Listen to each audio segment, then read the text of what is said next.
月光，方桃和我提了分手，就在刚才。方桃和我提了分手，就在刚才，没什么特殊原因，单纯是因为我在折返去他办公室拿手机时，看见他低头亲了苏雨，而那张嘴刚刚亲过我。就在10分钟之前，我就站在门口看他们亲吻，大概是两人都很投入，并没有发现我。打断他们的是我的手机铃声。方桃抬头看到了我，一双桃花眼里是还没有褪去的深邃，而苏雨看着我，眼神里带着挑衅。苏雨是我表妹，医学高材生，刚从美国进修回来。至于方桃，是我交往了4年的男朋友。撞破后，苏雨只是微笑着喊了一句表姐。我看着她那张和我3分像的脸，面无表情的颔首，然后步调如常的从方桃手中拿过手机，转身离开，甚至还很有礼貌的帮他们关上了门。毕竟我还有台手术要做，哪有时间跟他们纠缠。手术结束已经是晚上10点，方桃推门进来，我头也没抬地道，下次记得敲门。他递过来一杯咖啡，我抬头瞥了他一眼，没有犹豫就顺手接过。我放下手机，看着他坐在我对面，等着他先开口。小雨先回去了，方桃还是一副温温和和的样子。他刚回来，住酒店不方便，现在暂时住在我家。我笑了，行啊，那我待会儿先去趟你家把我东西拿回来。我拿起手机开始刷微博，看到江南大厦诉讼案的时候，下意识多停留了一会。我送你过去吧。方桃放下咖啡起身，我本来想拒绝的，但突然记起我的车送去保养了，搭个顺风车而已，不做白不做。出门后，我看了一眼那杯一口没喝的咖啡，扔进了垃圾桶。可当我坐上副驾时，我看到方桃她明显迟疑了一下，才回过神来。我现在不适合坐副驾了，但我只是面色平静地系上安全带，拿起手机继续看之前的诉讼案。岳川在律师界真是混得风生水起啊，这都是今年的第3个大案子了吧？谁能想到过去那个看向我时总是沉默寡言的少年，如今竟然成了大名鼎鼎的律师呢？我在心里羡慕地想，想着想着，不自觉地捶了捶肩膀，有些酸。今天的手术很难吗？方桃一手搭在方向盘上，一只手在车的夹层里拿出一颗糖递给我，我没接。这4年来，方桃车里从来没放过糖，她甚至不知道我有时候会因为劳累低血糖晕倒，也很少为我做过什么事。夜晚的路灯映在她的脸上，我侧头去看她，忽然想起她告白的那天，她当时那张稚嫩但认真无比的娃娃脸。她说她喜欢我，说以后会一直照顾我的那刻，让我觉得我的心都跳得更快了。可如今，我看着一模一样的脸，却觉得心很冷。方桃没有看我，拿着糖的手举了一会儿，看我没打算接便收了回去，黑沉沉的眸子里映着光。我觉得我现在看不清方桃了，或者我从没看清过。她和苏雨是同期，在大学谈过一段，只是后来苏雨去了国外，两人才分手。我知道这件事，因为方桃她完全没打算遮掩，她的手机屏幕壁纸就是苏雨。我和她在一起后，她就把屏保换了，但我后来无意间看到她的相册还保留着。我没说什么，我觉得我年长她几岁，自然要大度些的。车子停在公寓楼下，我没下车，她也没动。我想了很久，没忍住开了口：方桃，分手吧。她打断我：苏石，我们分手吧。我看着她冷笑，车内顿时陷入沉默，而我却不合时宜地想起了自己办公桌上的盆栽，是方桃送我的第1个礼物。这4年，我总是觉得它老是长不大，永远那么小小一只，我每天给它浇水时都怕养不活它。它像是在讽刺我，我觉得好闷，我想下车，现在就想，所以我毫不犹豫地说好，打开车门上了楼。我从包里拿出钥匙，结果在客厅看到了苏雨，只一眼，我就在苏雨眼里看到了嘲讽。我站在原地默了默，直到身后传来方桃进门的声音。我走进书房，又去了卧室，重新站在客厅的时候，我才发现我根本就没多少东西，2件外套，一个平板，一个保温杯，这就是我4年来在方桃家所有东西了。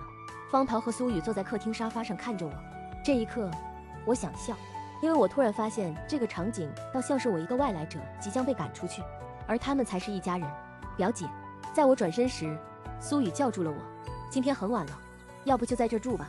在方桃和我说分手的半个小时后，苏雨对着我摆出了一副女主人的姿态。我没回头，把钥匙放在玄关的柜子上，抱着箱子转身离开，然后约池雪出来喝酒。迷迷糊糊间，似乎闻到了曾经很熟悉的若有若无的薄荷味，是记忆里月川的味道，仿佛又见到了记忆深处深沉冷冽的身影。朦胧间，男人看向我时，眼神深邃的让我心悸。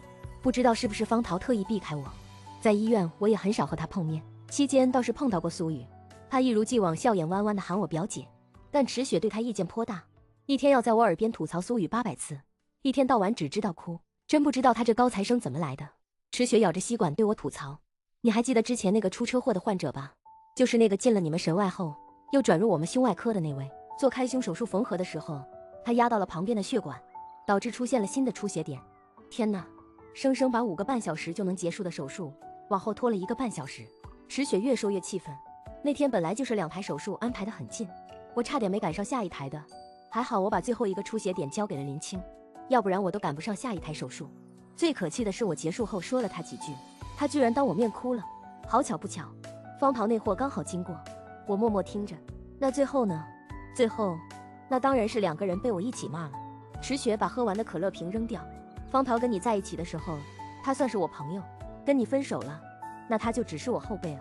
他突然站直身体，认真道：“苏小石同学，我可告诉你，你以后也只能把他当成一个后辈，别舍不得骂。”我哭笑不得。当然，私人感情不带入工作，我还是明白的。那就行。回到办公室时，窗外正在下雨，我站着听了会儿雨声，伸手把盆栽扔进了垃圾桶，顺便扫了一圈周围，把屋子里有关于方桃的东西都扔了，包括那个我爬了几千阶台阶求来的平安签。手机传来震动，是方桃。我不知道还有什么要说的，正要拒绝，方桃继续道：“医院的中央庭院就可以。说吧，我10分钟后要去查房。”我看了眼手表，脑子里想着今天要去查房的病患。方桃嘴边的笑容僵了僵。苏石，现在是上班时间，按照规定，你应该叫我苏教授。我打断他，虽然我没那么在意等级关系，但今时不同往日，还是分清楚的好。我看见方桃握紧了手，垂眸沉默了一会儿。我这几天想了很多，我今天只是想告诉你，我以前爱过你，是真心的。我知道这段感情是我的错，但我希望这只是我们2个人的事，不要牵扯到小雨。我恍然大悟，啊，原来说了这么多，是为了让我别为难苏雨。爱这个字，今天是我这4年来第2次从方桃嘴里听见。第一次是他喝醉那天，我送他回去的时候，他拉住我的手，眼睛雾蒙蒙的和我说他爱我。开心吗？当然是开心的。我记得我帮他擦了额头，离开前笑着亲了亲他的额头。苏雨不是神外的，我道。寻求庇佑的话，你应该找池雪，毕竟人在他的科室。还有，池雪不会为难他，让他收起那副白莲花的嘴脸。我看着方桃皱起的眉头，补了一句：有这时间，不如多提升自己。我家池雪人美心善，如果只是拖累池雪，他不会说什么，但牵扯到他的病人，他不会嘴下留情。请把原话转述给苏雨，就说是我说的。我看着方桃张嘴还想说话，看了眼时间，10分钟到了，我先走了。方医生，再见。转身走了2步，我突然想起那天在办公室门口看见他和苏雨的那个吻，于是又转头去看他。对了，还有一句话，我双手插在口袋里，以后别对我用爱这个字，我最听不得这些没营养的话。然后转身离开，没再回头。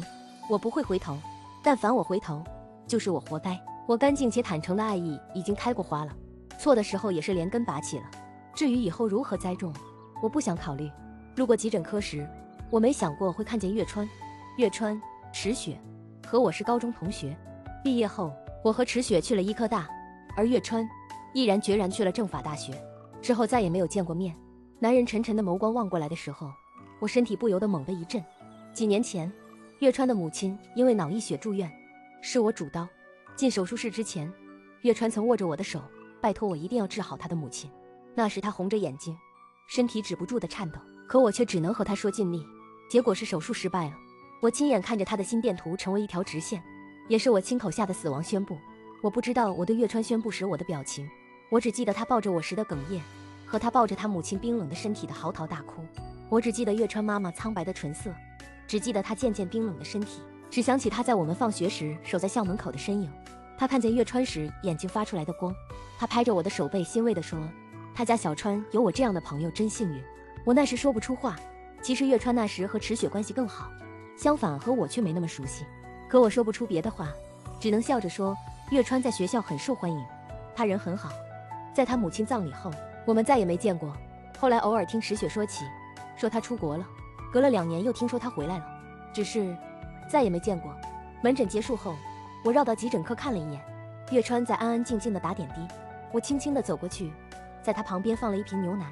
男人猛地抬头，一双狐狸眼沉沉望着我，我心头一悸，没说话，转身离开了。后来还是去给他送了份粥。因为池雪说我那天我喝醉了，是月川把我送回家的。我听完只想给他2拳，因为我知道我喝醉之后很有可能发生一些不可言说的事。可池雪这厮居然把我丢给了一个男人，还是曾经跟我有过暧昧的男人。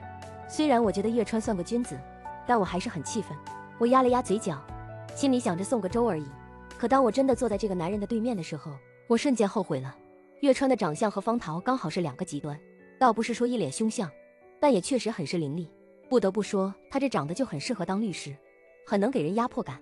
譬如现在，他懒懒地倚靠在床上，一双狐狸眼微微上挑，黑黑的眸子看不清情绪，双手交叠在腹部，面无表情的脸在见到我时，好歹露出了一点笑意，但也只有一点。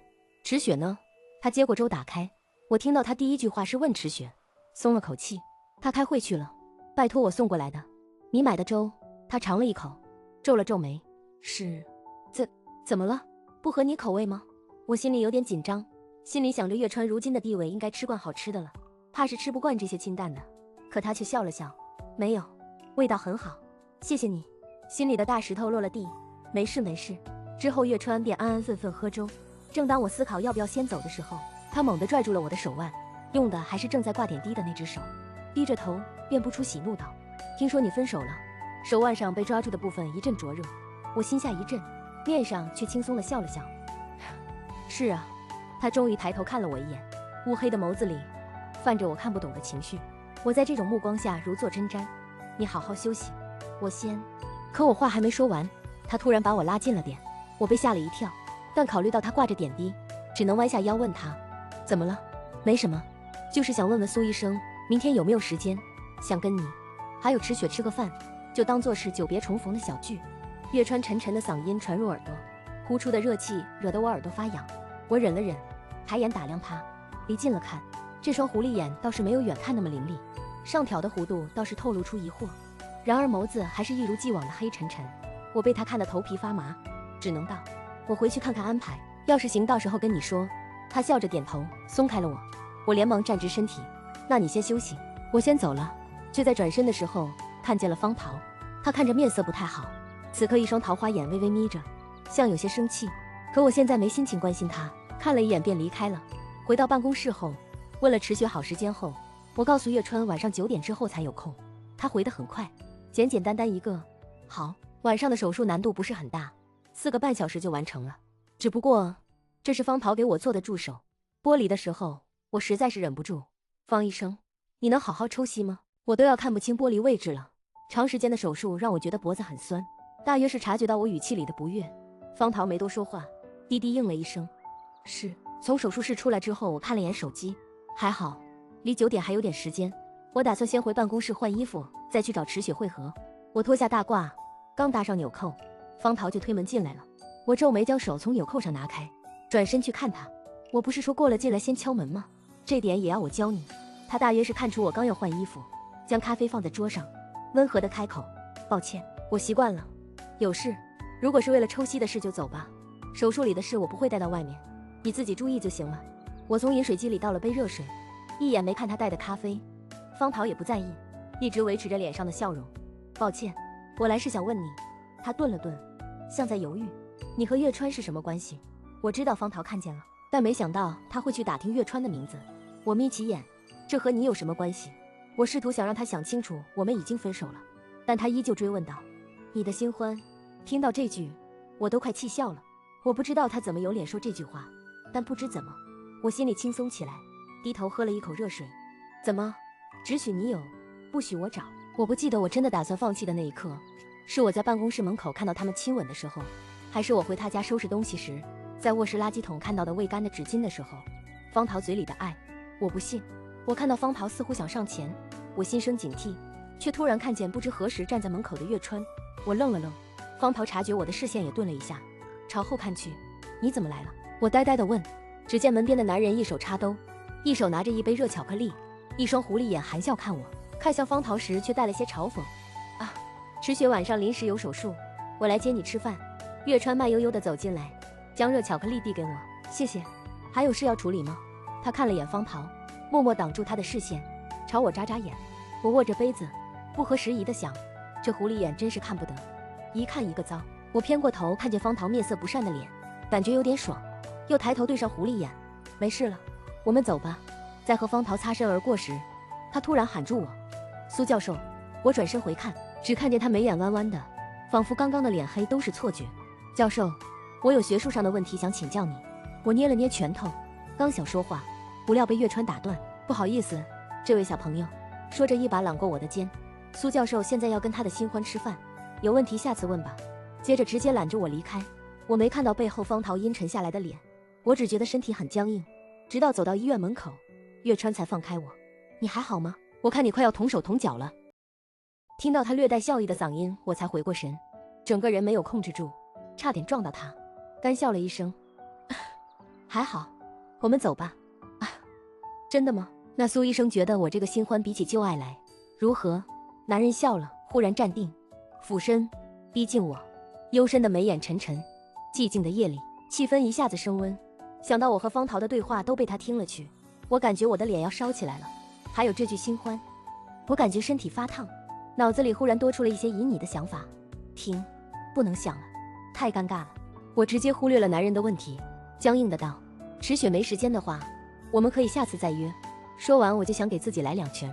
怎么说话呢？这意思不就是说自己不想跟他单独吃饭吗？好在月川没多说，我都定好位置了，就想着别浪费了。我松了口气，然后想起那天醉酒的事。那个，之前我喝醉了，谢谢你送我回家啊。其实我想问的是，我又没有做什么奇怪的事。不客气，顺路而已。他声音淡淡的，没有生气或者恼怒。我猜想我应该很安分，心下放松了些。我笑道：“嗨，还是麻烦你了，应该让我请你吃饭的。”好啊。我愣住了。神？什么好啊？我疑惑地看向他，只见他一脸的理所应当。下次吧，这次说好了的，我请客。他突然侧过头看着我说，神色认真。我在心里吐槽，我应该说不愧是律师吗？一点亏都不吃，面上却笑得温柔。好呀，下次。吃饭的地点是一家西餐厅。我看着服务员端上来的牛排，我飞快地瞟了他一眼。你肠胃炎还没好，最好吃点清淡的，还有也不应该这么晚吃饭。说到后面，不自觉的就带入医生的身份。月川失笑，双手交握抵在下巴上。是我疏忽，下次一定听苏医生的话。我后知后觉发现自己说了多余的话，扯扯嘴角，抱歉，我就是担心你身体。我知道。我想了想，还没恭喜你呢，江南大厦的案子你大获全胜啊，真不错。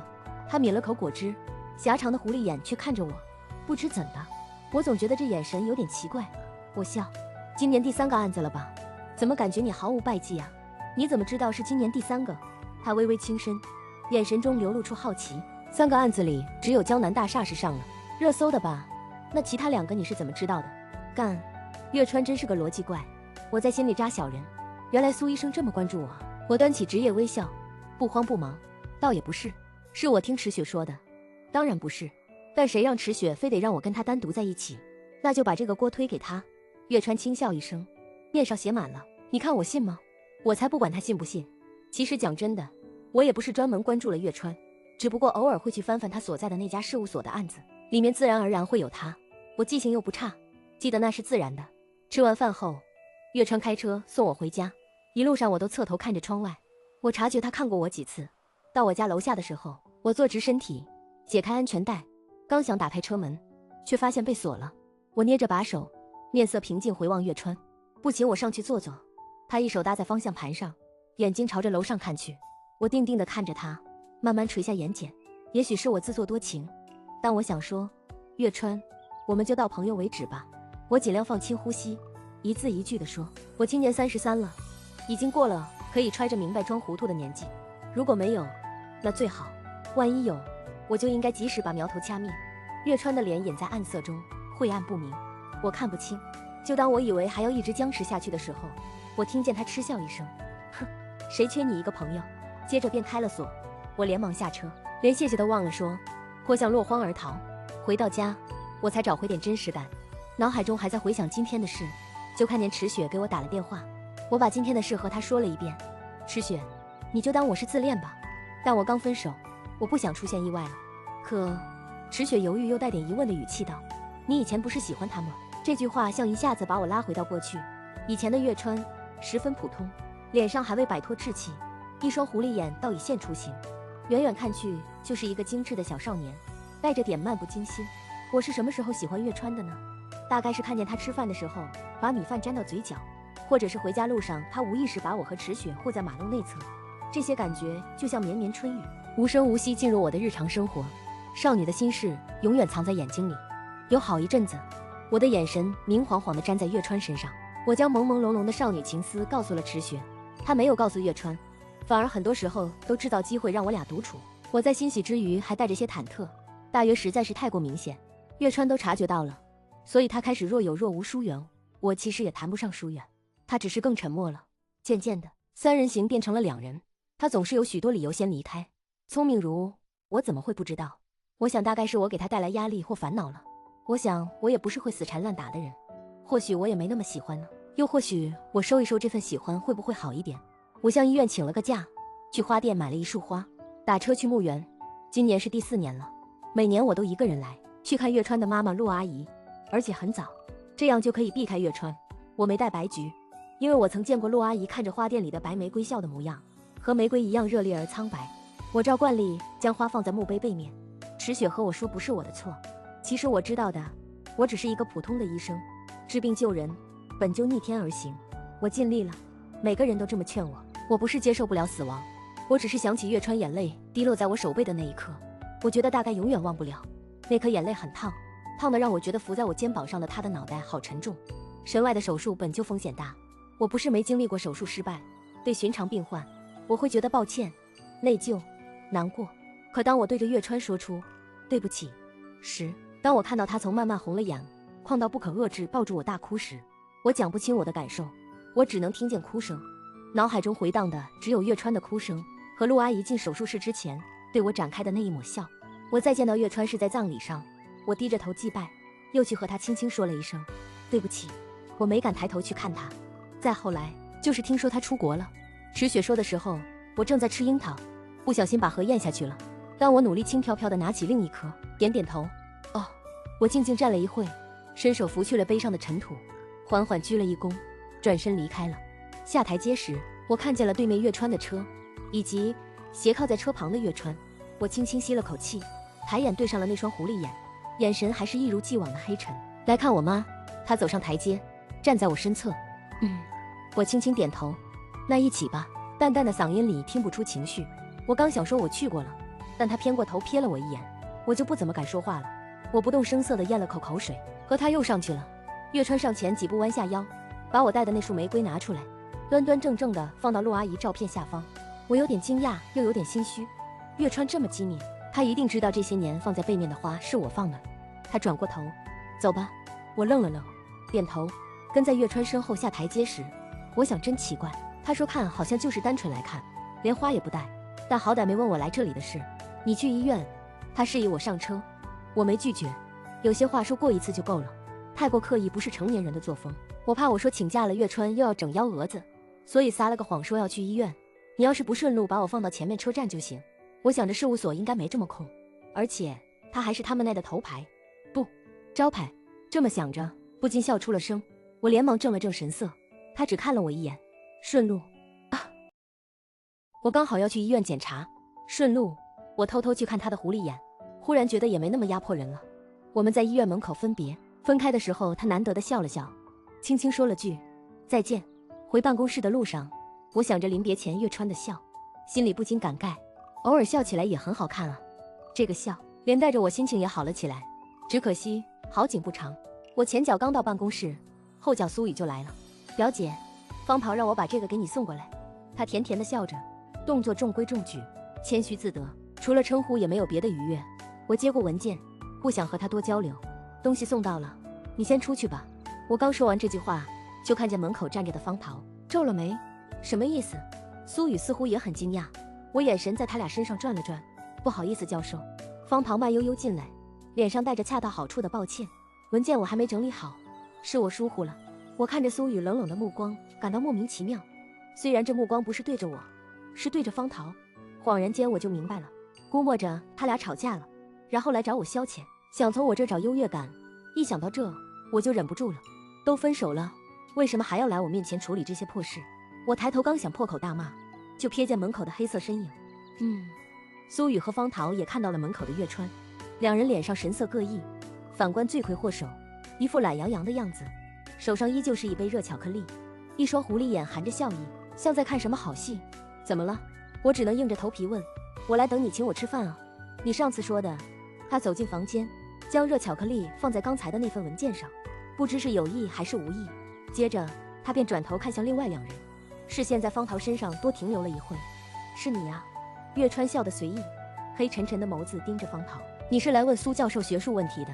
我惊奇地发现，面前两个人的脸色以肉眼可见的速度黑了下去，而苏雨看向方桃的目光更冷了。我看着眼前的场景，虽然知道很可耻，但我就是突然觉得事起来了。是，不过现在是上班时间，你应该不会还要拉走苏教授去吃饭吧？方桃漂亮的桃花眼微微眯起，此刻的她虽然笑得温柔，但倒是带了些攻击性。怎么会呢？月川轻笑一声，我肯定不会妨碍苏教授上班的。说着又意有所指地看了眼方桃，接着他收了笑容，将热巧克力拿起放在我手心，对着我说话，目光却一直放在方桃身上。不走吗？今天你出来的早，吃过饭你还能回去睡一觉。月川淡淡瞥我一眼，像是不太满意我这看戏的态度。我起身笑了笑，走吧。方桃上前一步想拉住我，被我侧身避开。我请过假了，现在是我下班时间。等到我和月川重新坐在车里的时候，我已经从刚才的事里抽身出来了。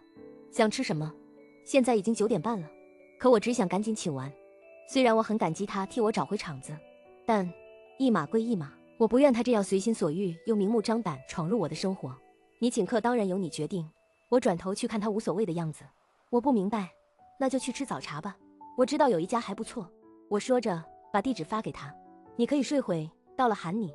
他把空调温度升高，还拿出了一叠小毯子。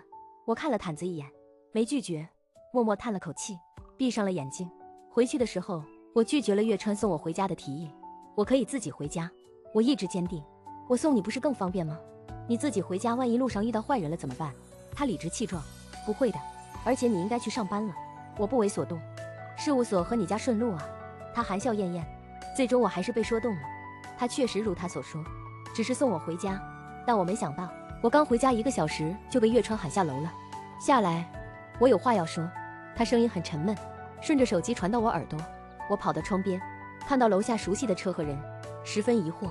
我知道你去看我妈。他抬头看向我所在的窗户。月川，我打断他，你上来吧。知道是几楼吧？我知道，只要我和他见面，就跳不过这个话题。这件事会一直横在我们之间。他进来后扫了一圈房间，我跟着他的目光也扫了一圈，还好没有很乱。随后我倒了杯热水给他，他伸手接过，懒懒坐在沙发上，长腿微曲，黑色的眸子一片平静。我坐在他对面，最终还是他先起了话头。我知道这4年你每年都去看他，我不意外，早上就猜到了。起先或许还有些不安，但现在我已经心无波澜了。苏石，这是他见面后第一次这么认真叫我名字。他的死不是你的错。我有点恍惚，像回到了那天在手术室外，月川握着我的手拜托我的样子，抱着我哭的样子，眼泪滴在我手背的样子。我垂下发红的眼眶，指尖发冷。我可以在池雪面前若无其事，说自己当然知道，甚至在任何人面前都可以，唯独月川，唯独在他面前不行。你知道的，我妈她有重度抑郁症。月川放下水杯，一双狐狸眼沉沉望着我。陆阿姨有抑郁症，我当然知道，我看过她的病历。可那不是早就好了吗？月川懂了我眼里的疑惑，顾自说，复发了。就在进医院的前1星期，我猛地想起陆阿姨进手术室之前对我的那个微笑。我不敢相信那是一个抑郁症复发的病人会有的。我以为陆阿姨当时是想安慰我。我双手揪着衣摆，嗓音有些颤抖。她没有求生的意志，她想抛下我。月川站起身，抱住了我。是她不想活下去了，不是你的错。眼泪终究是落了下来。你知道他对我说的最后一句话是什么吗？他用纸巾擦去我的眼泪。他说，让我别难为你。我睁大了微红的眼睛，不可置信地望着他，然后我扑进了他怀里，细细碎碎地呜咽着，心疼月川，也心疼陆阿姨。我不知道他说出陆阿姨要抛下他时的心情，我也不知道陆阿姨在见到儿子最后一面千言万语说不出口，却只说了一句别难为那个女孩子的时候的心情。陆阿姨多想和儿子说一句抱歉啊。她是否也曾内心挣扎，一面痛苦，一面不舍。她自知此生亏欠月川良多，可她却只顾着自己的想法，活不下去了就想死。可她最后还是将抱歉咽入腹中，单单说了一句别难为她。他将身后事都替别人安排好了，却唯独没有月川。月川一定无数次想求求自己的母亲不要抛下他，想求求他联系自己，可他知道自己说不出口，因为他见过太多次母亲失眠崩溃的夜晚，见过他黑暗中孤独无助的呜咽，见过他红肿的眼睛告诉自己没事的心酸。他知道他说不出让母亲为自己活着的话，他不想让母亲再痛苦下去了，他帮不了母亲，只能放他走。这些我都不了解，这么多年我都无从得知。后来我哭着哭着就睡着了，再醒来的时候已经是下午5点了。我看着窗外的夕阳，久久不能回神，直到敲门声响起，然后我眼睁睁看着门把手转动，月川那双狐狸眼从门后探出，随后露出一点笑意。醒了怎么不起来？才收拾一下出来喝粥吧。我一愣，他怎么还没走？等我出房间门时，桌子上放着2碗粥和一些小菜，而做饭的人正面对着我解开围裙，坐在椅子上还招招手让我快过去。我迟疑了一瞬，拧着眉过去了。你做的？这人为什么对我家这么熟悉？坐下喝喝看。他用眼神示意我坐下。你上次说最好吃点清淡的。我不会做别的，只会煮粥。我低头尝了一口，很香，是我最喜欢的皮蛋瘦肉粥。如果没有放姜丝的话，放姜丝是你的习惯。你早上不是早起了？星辰露重，怕你感冒。月川说的一脸理所应当，丝毫没把我当个医生。不喜欢。他一手撑着脑袋，一手搅拌着碗里的粥。没，很喜欢。说完，脑海里突然浮现上次我去给他送粥的那个场景，那个对话和现在一模一样。突然想笑，事实上我也确实笑了出来。对面喝粥的男人抬着一双疑惑的狐狸眼看向我，直到月川离开，我们都默契的没再提那件事。再见。他站在门口朝我挥挥手，不知道为什么，我觉得他每次说再见的时候好像马上就能再见。我对他笑笑，轻声说了句再见。第二天上班的时候，池雪神秘兮兮对着我咬耳朵。苏小时，月川做的粥好喝吗？我笑了，在看到月川手机页面的时候，就知道肯定是这个小机灵鬼跟他说的。我好笑道你为什么对我跟月川的事这么热心？嗨，池雪老气横秋的叹了口气，你们之间太多误会了。你还记得之前你跟我说你喜欢月川，结果他越来越疏远我们吗？他见我点头，又接着说，其实他当时的那些理由也不全是假的，他家里是真的有事。那几天月川的爸爸找到他们家了，就是有一天他不是没来上课吗？月川就是那天把他喝醉的爸打进了医院，这就是为什么他非得去政法大学。他说他这辈子都不会原谅那个男人，他当律师为的就是保护被伤害的人。他说只要那个男人出来一次，他就能把他再送进去一次。我呆呆听着，其实我也隐隐猜到了，知道了月川当初为什么会对我视而不见了，但其实是什么原因已经不重要了，那都过去了，错过的挽不回。之后好几天我都再没见到月川，我也不知道关于陆阿姨的事，在我心里算不算是了结一个心愿，但我模模糊糊能感受到我和月川之间的壁垒有些松动了。我从手术室里走出来的时候碰到了方桃，我心里惊疑地看着眼前温和的男人，眼底乌青，胡子也没刮，面上却不显。方桃在看到我的那瞬间，漂亮的桃花眼微微亮起。我以往最喜欢的就是方桃这双眼睛，饶有弧度的桃花眼睛里，我看到的是山川湖海，是少年意气，是温柔月光。可如今这双眼睛里还剩下什么呢？我绕过方桃去找池雪，那不是我的月亮，没去看身后那双暗淡下去的桃花眼。我万万没想到再次见到月川，又是在急诊科。我皱眉，又是肠胃炎。月川见我进来微微支起身体，被我按住了肩膀，躺着比较好，大约是还生着病的缘故。今天的月川莫名的乖巧，他点点头，顺势躺了下去，一双狐狸眼紧紧盯着我，没有了往日的压迫，反倒是他眼尾的一点薄红给他添了几分可怜。是没好好吃饭？他没说话，摇摇头又点点头。我摸不清他的意思，只能先给他倒了杯热水。他低头喝了一口，还是不说话。眼看着气氛越来越尴尬，我道：那你先休息。话还没说完，就见他一把攥住我的手，他抿抿嘴，在我询问的目光下说：我想喝粥。我愣了愣，可以，等我。然后他才放开了我的手。出房间门的时候，我后知后觉发现现在的月川像个小孩子似的，得哄着。虽然这么想，但我的心情莫名的还有点开心，大约是难得见到月川这样的一面。我拿着粥回来时，月川正在发消息，见我进来了，不慌不忙地放下手机，撑起小桌子，盘着腿乖巧地坐在床上，像是只等待被投喂的小动物。我一边放粥一边问他，怎么没好好吃饭？是有棘手的案子？他随手搅拌着粥，一时没说话。我猛然想起自己这样问太过愉悦，没关系，不说也没事。是江南大厦的事，那个案子不是早就解决了吗？是瑞安那边还不安分。他微微叹了口气，我知道瑞安，江南大厦的对家，这次的官司就是这2家。我虽然听不太懂，但看月川这个样子，我大概也知道有点麻烦。突然手机铃声响起，我接起，皱了眉头。方桃，先去做个检查吧，我现在就过来。我匆匆朝月川告别，他乖巧点头，示意我忽略了他紧攥着被子的手苍白如纸。等我到现场时，只见苏雨趴在窗户上往里看方桃，我朝他看了一眼，就去电脑上看方桃的检查结果。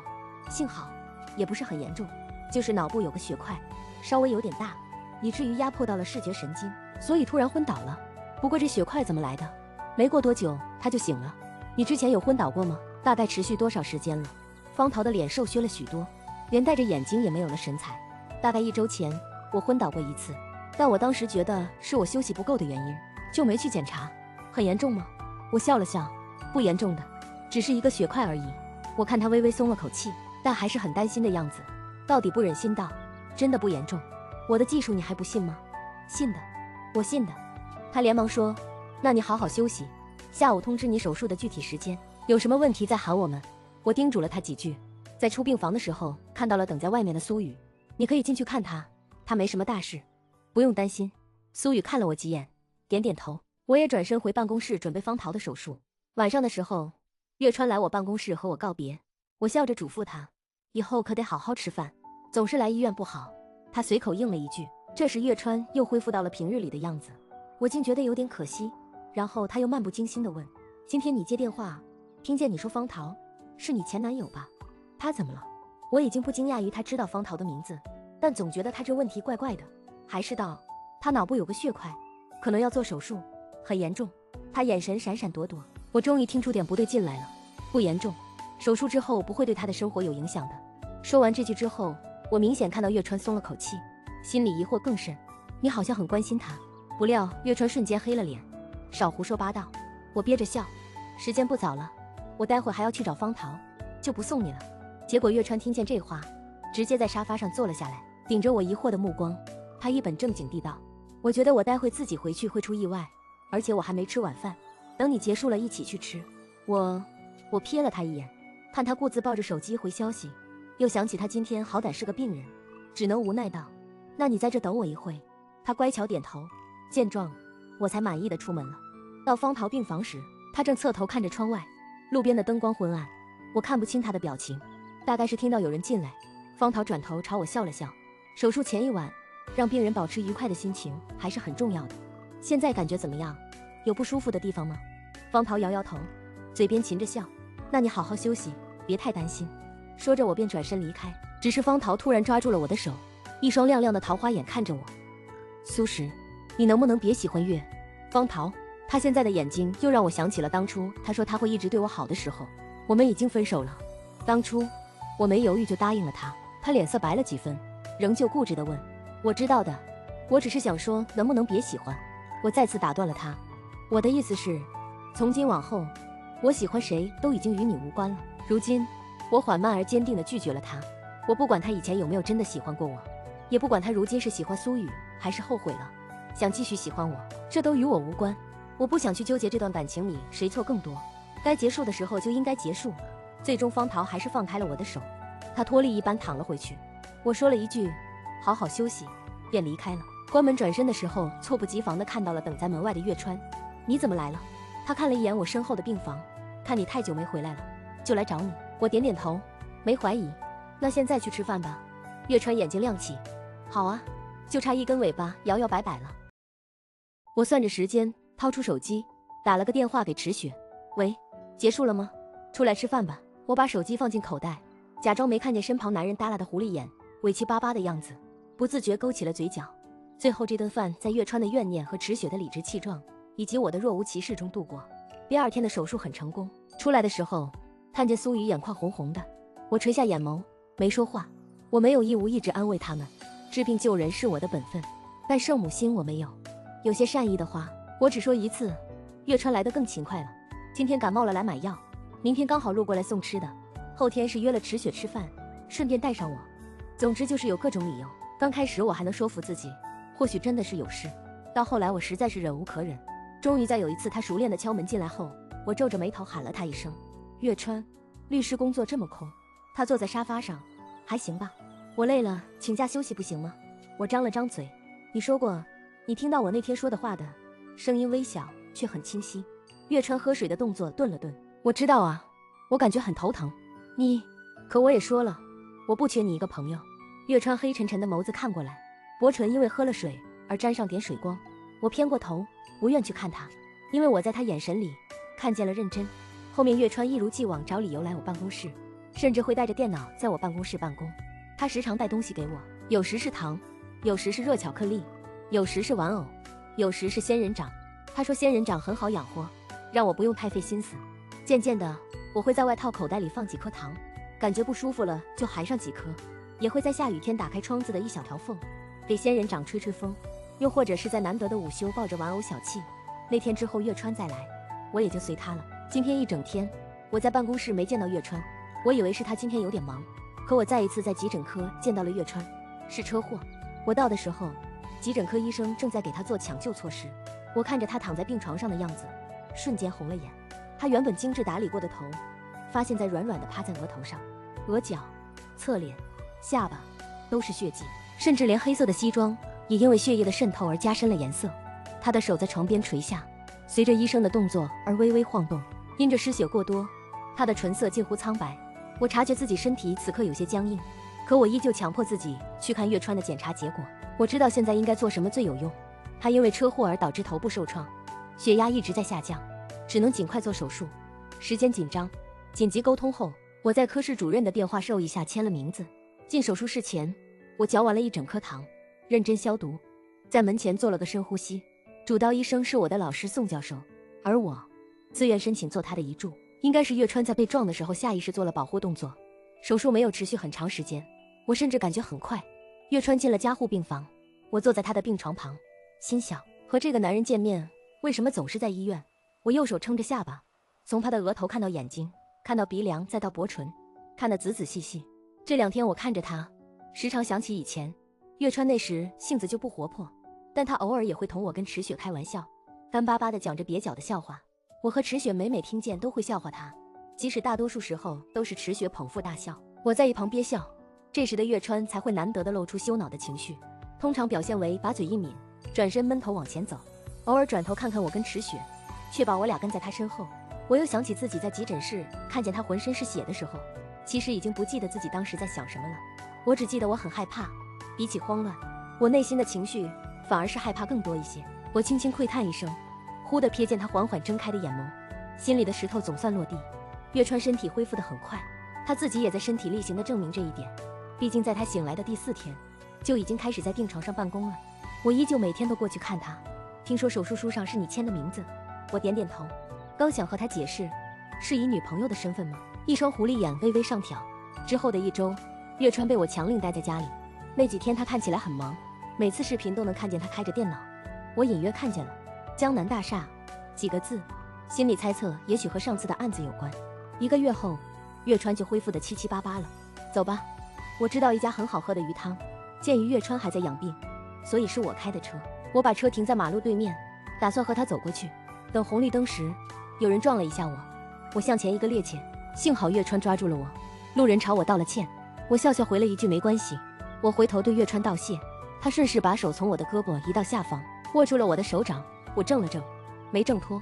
我抬头去看他，却见他目视前方，悠悠道：“人太多，我牵着你比较好。”我手指蜷曲了一下，发觉他攥得更紧。我摸了摸，没再动了。晚上我刚准备下班，就接到了月川的电话：“小石，你能来接我吗？”低低沉沉带着沙哑的嗓音传入耳朵。我皱了皱眉：“你喝酒了？”电话那边的人轻轻应了一声。我忍着想质问他为什么病刚好就喝酒的怒气挂了电话。接到人的时候，他正靠在沙发上。我顶着他的同事们意味深长的眼神带走了月川。我原想带他回他家，奈何这人上车就迷迷糊糊的，问不出他家地址，最后只能把他带回了自己家。我把他扶到床上躺好，我伸手去脱他的外套，他扭来扭去不让我脱。我气笑了，恶劣地掐了一把他的脸颊，他大约是吃痛，终于撒开了手。我趁机脱下了他的外套，转身去卫生间拿了块湿毛巾给他擦额头。正擦着，他突然睁开眼睛，轻轻喊了一声苏小石。他的眼神清凌凌的，我甚至怀疑他是不是真的喝醉了。他的眼眸突然泛了一层水光，我吓了一跳，怎么这是要哭了？苏小石，苏小石，苏小石，他一声声喊着，我一声声应着，喊到后来我感觉我都要被喊得脸红了，他才停止，可仍然看着我。原本清凌凌的眼睛在泪光的掩盖下铺上了一层雾，我觉得我大约快要陷进这双眼睛里了。苏小石，他攥着我的手，像紧紧抓住什么。你能不能喜欢我？我好喜欢你。语气卑微又可怜，带着点醉酒后的哭腔。我定定地看着月川，我们靠得很近，近到我甚至能闻到他身上的酒气，还带着若有若无的薄荷味。这让我想起了他常送我的薄荷糖，清清凉凉的，就像现在。我轻叹一声，俯身，一个吻落到了月川嘴角，又一个吻落到了月川的鼻梁，最后我轻轻吻了他的眼睛。我甚至能感受到他眼睫的轻颤，也能听见加快的心跳声，只是不知道是我的，亦或是我们的。我知道的，我动摇了，在某个不知名的瞬间。我不是念旧的人，唯独对你反反复复。16番外，我叫月川，我有个发小叫池雪。小时候的一天，我一如既往地等他，只见他兴冲冲地拉着一个小姑娘给我介绍，说是他很要好的朋友。我没在意，客气地朝他打了个招呼，耳边传来小姑娘软软糯糯的声音，我叫苏石。之后他们两个形影不离，我跟池雪多年的二人行也变成了三人行。池雪爱闹腾，每天都叽叽喳喳玩闹，一会儿是苏小石，你觉得这件衣服好看吗？一会儿是苏小石，你作业借我看看呗。一会儿又是苏小石，今天我们帮你打扫卫生呀。苏小石是雪给他取的昵称，他觉得叫小石很有意思。我也觉得苏石没他那么爱闹，每次池雪闹他，他总是眉眼弯弯的笑着回应。我不明白，苏石他对谁都这么有耐心吗？我和苏石交集不多，最多就是走廊上碰到会打招呼，收发作业的时候会互相点个头，除此之外便再无其他。我更不明白了，苏石好像对我没有那份对池雪的热忱，我也没那么在意。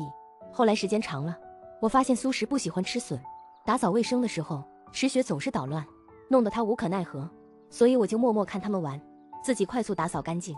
放学一起回家的时候，我跟在两个小姑娘身后，看着她长长的马尾一晃一晃，下意识走到她身侧，让她走马路靠里的地方。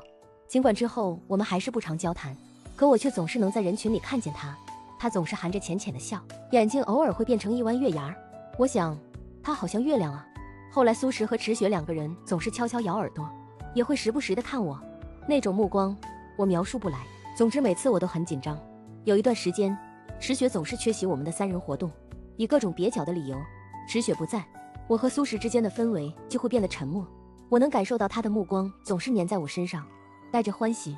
联系到这几次池雪的反常，我模模糊糊觉得苏石大概是喜欢我，我心里有些高兴，想着要不要找个机会和苏石聊聊。可还没等我找到机会，我和妈的新家被我爸找到了，他赖着不走，跪着求我妈原谅。我很担心，所以那段时间我放学都早早的走了。这件事的后续是那个男人又进去了。回到学校后，我又看见了那个眉眼弯弯的女孩，只是这一次她没有把目光粘在我身上。我开始思考，是不是因为我来得太晚了，没有找好时机跟她坦白，让她等太久了，失去耐心了。我想去找她，去靠近她，可我突然害怕我也变成那个男人一样，所以我不敢靠近。我们再次回到了最初的模样。后来他们两个结伴去了医科大学，而我去了政法大学。考上大学后，我和我妈搬离了原先的地方。那时她已经患上了抑郁症，我每天在学业与妈妈的病情之间来回奔波，偶尔夜里打开窗抬头看月亮的时候，我会想起那个女孩。其实我和池雪还保持着联系，而她也终于知道了那件事。我拜托了她保密，她答应了我。她知道的，我真正想瞒着的人是谁？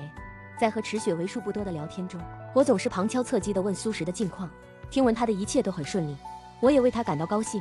毕业后，我去了一个小有名气的事务所，接了一些案子，都完美收官了，也打出了一些名气。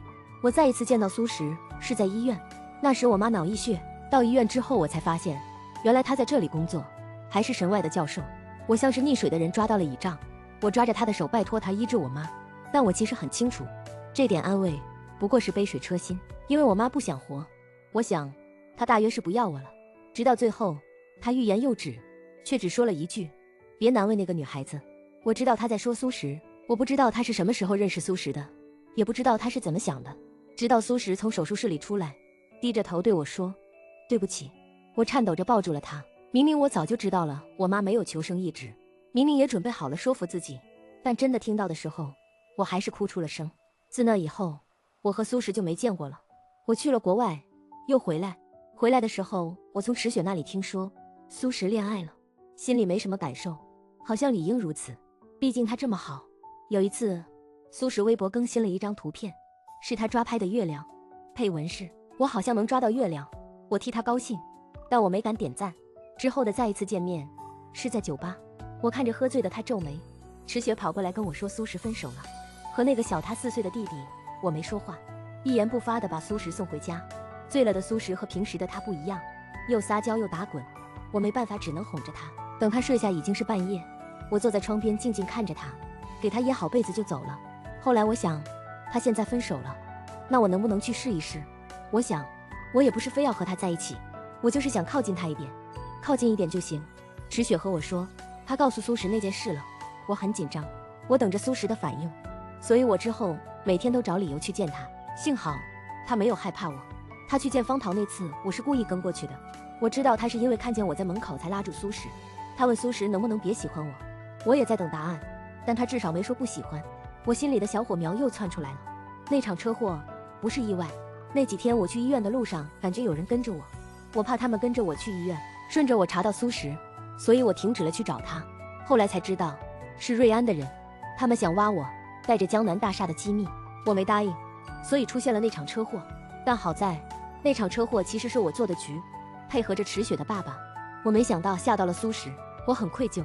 那天我其实也没有那么醉，大概是酒壮怂人胆，带着点小心机。我问苏石能不能喜欢我。那天晚上我喊了他整整11遍苏小石，像是将那些年不敢喊出口的昵称一次性补了回来。等待审判的时候，我的心就在嗓子眼，也许是过于紧张，以至于我收不回我的生理泪水。幸好他吻了我。那一刻我很想和他说，苏小石，你不用抓月亮了，你自己就是月亮。